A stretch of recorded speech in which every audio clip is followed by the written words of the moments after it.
As eleições de vereador e prefeito estão chegando e elas são muito importantes para a sua cidade e para o Brasil. Vocês sabem que estamos trabalhando muito para reconstruir o país. Programas importantes para o povo, como Farmácia Popular, o Minha Casa Minha Vida, os Mais Médicos, estavam parados. Não tinha recurso para a merenda escolar, os hospitais e as estradas. Tem boca, fala o que quer. Acredita quem é bobo. O que ele é? Mentiroso. O Ministério da Saúde será o mais afetado pela contenção dos gastos anunciada pelo governo. A ideia, nesse momento, é cumprir a meta fiscal. Vamos falar sobre esse assunto com a Isabel Mega. A gente vai colocar na tela uma arte que a nossa equipe preparou para entender, então, como é que ficou esse ranking dos maiores contingenciamentos / bloqueios na esplanada dos ministérios. Em primeiro lugar, vocês veem aí o Ministério da Saúde com 4,4 bilhões de reais de contenção. O segundo lugar, o Ministério das Cidades, falávamos bastante, né, Carol? Também tem um orçamento bastante robusto, ficou com um bloqueio / contingenciamento de 2,1 bilhão. O terceiro lugar, o Ministério dos Transportes, outra pasta que também era esperada de ter, né, um impacto bastante expressivo, 1,5 bilhão de contenção. E o quarto lugar, fechando esse ranking que a gente preparou, ficou com o Ministério da Educação, 1,2 bilhão. 1,2 bilhão também é um valor que se repete quando a gente pensa em emendas parlamentares, Carol. E é aí que é um ponto bastante delicado, porque isso, claro, pode ter impacto na relação entre o Palácio do Planalto com o Congresso Nacional, já que o pagamento dessas emendas é algo bastante barganhado no momento de votações. Isso é de praxe em qualquer governo que esteja aqui no comando do Palácio do Planalto, viu, Carol? O que o Lula conseguiu fazer com a economia do país é igual a uma pandemia altamente destrutiva que impactou todos os países do mundo. Preste atenção, vou repetir pra você entender, porque isso aqui é sério, tá? Isso aqui não é brincadeira.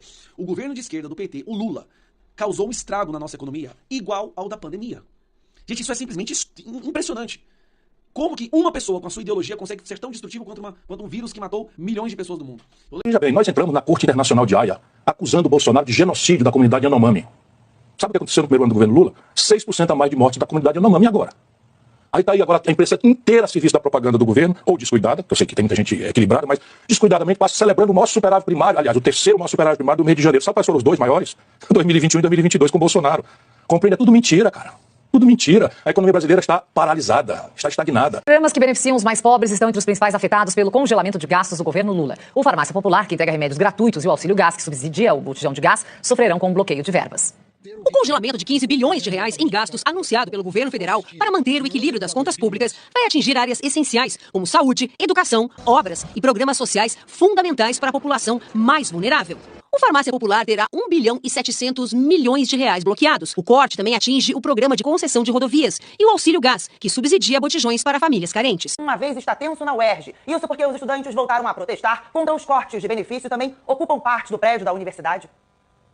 Empurra e gritaria. As cenas são do campus Maracanã da UERJ. O tumulto começou depois que seguranças tentaram retirar mesas e cadeiras que obstruíam as entradas do pavilhão. O prédio foi ocupado por estudantes na noite de ontem.